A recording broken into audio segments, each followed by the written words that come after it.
Allah Ta'ala fil Qur'anil Karim wa huwa asdaqul qailin. A'udzu billahi minasy syaithanir rajim. Bismillahirrahmanirrahim. Ya ayyuhalladzina amanu taqullaha haqqa tuqatih wa la tamutunna illa wa antum muslimun. Wa qala A'udzu billahi minasy syaithanir rajim. Bismillahirrahmanirrahim. Ya ayyuhan nas inna khalaqnakum min dzakari wa untha wa ja'alnakum syu'uban wa qabaila lita'arafu inna akramakum indallahi atqakum innallaha alimun khabir. Shadaqallahul azim. Hadirin jamaah Jumat rahimakumullah. Alhamdulillah, kita memasuki penghujung tahun 2022. Insya Allah sebentar lagi semoga kita diberi umur panjang oleh Allah Subhanahu Wa Taala. Kita masuk di tahun 2023. Nah, pergantian tahun biasa kita kenal dengan istilah hijrah. Artinya kita ingin menjadi pribadi yang lebih baik di tahun ke depan, baik itu dari sisi iman kita, ibadah kita. Nah, bicara tentang hijrah, Nabi pun juga melakukan hijrah. Beliau berhijrah dari kota Mekah, berhijrah ke kota Madinah. Nah, bagaimana peristiwa hijrah itu terjadi dan apa hikmah yang bisa kita ambil lalu kita amalkan dalam kehidupan kita dalam menghadap tahun depan? Kita lihat sama-sama. Yang pertama, ketika Nabi berhijrah dari kota Mekah ke kota Madinah, beliau meninggalkan kampung halaman. Beliau menempuh perjalanan yang begitu jauh, meninggalkan keluarganya, harta yang dibawa hanya sebatasnya seperlunya, menempuh gurun pasir yang jauh, hanya menaiki onta, melewati gurun pasir yang begitu panas. Waktu itu belum ada kendaraan, mobil dan motor. Nah, apa yang menguatkan beliau sehingga bisa berjalan begitu jauh? Apa yang memotivasi beliau sehingga bisa berhijrah melewati perjalanan yang begitu jauh? Tidak lain jawabannya adalah iman. Jawabannya karena iman. Nah, olehnya itu masuk tahun baru nanti, yuk jaga pesan pertama, jaga iman kita baik-baik. Biar zaman berubah, akidah jangan sampai goyah. Biar masa berganti, keyakinan jangan sampai mati. Karena iman kita hidup, untuk iman kita berjuang, dan dengan iman kita ingin kembali kepada Allah Subhanahu Wa Taala. Pesan pertama, jaga iman kita baik-baik. Kemudian wariskan iman ini kepada anak-anak kita. Mengapa? Karena mereka adalah masa depan kita. Anak-anak kita silakan saja mau sekolah sesuai dengan bidangnya. Anak-anak kita berbakat mau jadi polisi, silakan. Mau jadi pejabat, silakan. Mau jadi teknokrat, silakan. Mau jadi atlet, silakan. Tapi bekali dulu iman. Buatkan dulu akidahnya, buatkan dulu keyakinannya. Kalau imannya sudah mantap, insya Allah ketika nantinya dia jadi tentara akan menjadi tentara yang beriman. Ketika nanti jadi polisi akan menjadi polisi yang beriman.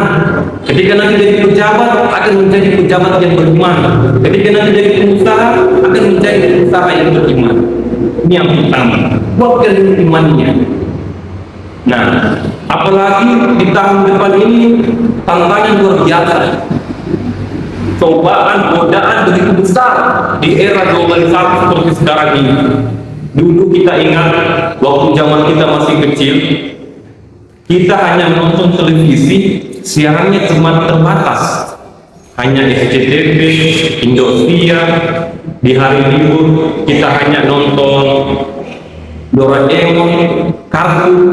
Tapi sekarang Masya Allah, begitu perkembangan teknologi yang semakin maju, sekarang mudah kita, anak-anak kita tinggal klik, cari di YouTube, cari di Google, semuanya sudah muncul. Baik yang posisi negatif ada, yang positif ada. Nah, bayangkan kalau anak-anak kita tidak dibekali iman, bisa-bisa yang dibuka adalah hal-hal yang negatif, dan itu kembali bisa merusak dirinya sendiri. Olehnya itu yang pertama, jaga, perkuat iman anak-anak kita ini. Nah, hadirin jemaah Jumat rahimahullah, salah satu tugas dakwah adalah membentuk manusia yang yakin dan takut kepada Allah Subhanahu wa Ta'ala, membentuk manusia sesungguhnya. Karena jangan sampai, mohon maaf, kita itu hanya takut sama Allah kalau di masjid, kita hanya beriman kepada Allah kalau di masjid. Begitu kita berada di kantor, Allah tidak ada, makanya korupsi terus berjalan. Jangan sampai kita ini takut pada Allah hanya di masjid. Ketika berada di pasar, Allah tidak ada, maka timbangan terus curang.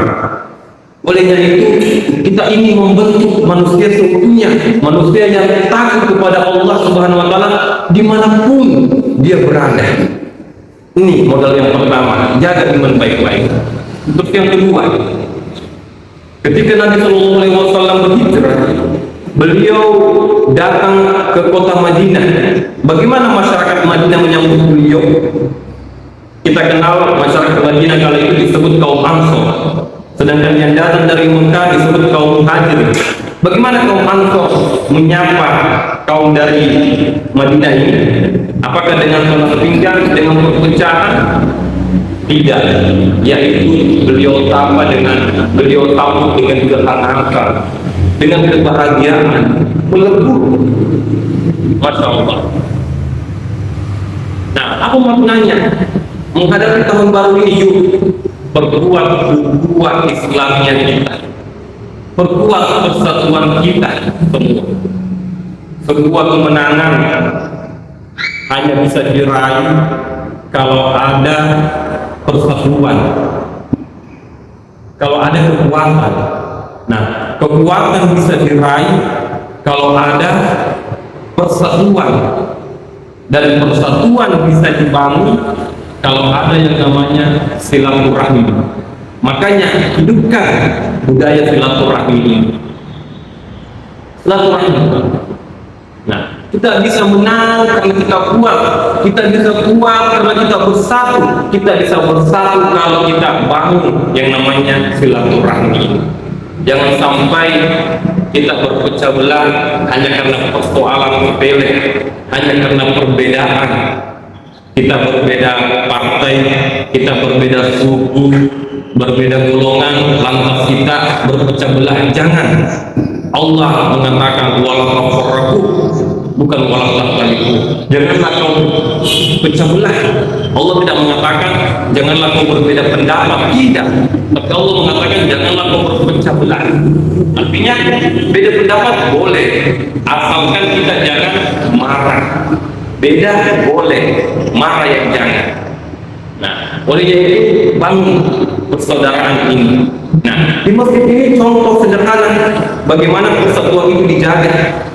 Coba kita lihat di masjid ini, semua yang datang masuk ke masjid, apapun profesinya, apapun jabatannya, semua harus lepas sandal, semua harus buka sepatu. Apakah dia jenderal, apakah dia kopral, pemulung dia, wali kota dia, semua harus lepas sandal masuk ke masjid dalam keadaan suci. Kemudian yang datang lebih dulu bisa berada di saf terdepan. Kopral datang lebih dulu, silakan di saf terdepan. Jenderal datang belakangan, mohon maaf di belakang jenderal. Siapa yang datang lebih dahulu, silakan di saf terdepan. Kemudian semua menghadap kepada Tuhan yang sama, menghadap membaca bacaan yang sama, melakukan gerakan yang sama. Ada imam, ada makmum. Inilah contoh simbol persatuan. Nah, dan Allah itu tidak pernah melihat jabatanmu, Allah tidak melihat profesimu, Allah tidak melihat sukumu. yang Allah lihat adalah hati dan amal solehmu. Kemudian satu-satunya yang membedakan kita dengan yang lain ialah hanya ketakwaan kepada Allah Subhanahu wa taala. Inna akramakum indallahi atqakum. Nah, hadirin jemaah Jumat rahimahumullah, ini yang kedua, jaga kesatuan ukhuwah. Kemudian yang ketiga tentang peristiwa hijrah, yaitu tingkatkan ibadah. Ketika Nabi sampai di kota Madinah, apa yang pertama beliau bangun? Beliau bukan pertama membangun sekolah, bukan membangun rumah dinas, bukan rumah sakit dan lain-lain, tapi yang pertama beliau bangun tidak lain adalah masjid. Masjid pertama. Apa maknanya? Masuk tahun baru ini, cobaan yang begitu besar, yuk tingkatkan ibadah kita. Tingkatkan ibadah kita kepada Allah Subhanahu wa taala, baik ibadah yang mahdah maupun yang ghairu mahdah. Kita sholat, puasa itu ibadah. Kita berzakat itu ibadah. Kita berbakti kepada orang tua itu ibadah. Kita menghidupi suami, maksud saya kita menghidupi istri, menghidupi anak, membesarkan anak, itu juga ibadah.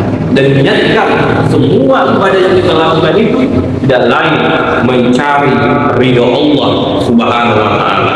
Sehingga kalau motivasi kita mencari ridho Allah, insya Allah kita tidak akan menghalalkan segala cara untuk mencapai sebuah tujuan. Mengapa? Karena ada kehidupan setelah kita mati. Semua yang kita jalani ini akan diminta pertanggungjawabannya oleh Allah Subhanahu wa taala. Dan tidak ada yang tidak selesai, semuanya pasti selesai. Tidak ada orang hebat yang kita kenal yang bisa bertahan, tidak ada, semuanya pasti mati. Fir'aun yang katanya mau jadi Tuhan mati tenggelam di sungai. Korun katanya kaya mati. Napoleon mati. Hitler yang katanya menguasai dunia malah bunuh diri. Raja-raja mati, presiden mati, apalagi satpam, semua akan selesai, semua akan mati meninggalkan dunia yang fana ini. Olehnya itu sebaik-baik bekal dalam menghadapi kematian yaitu amal soleh sebanyak-banyaknya. Amal soleh. Hadirin jemaah-jemaah rahimahumullah.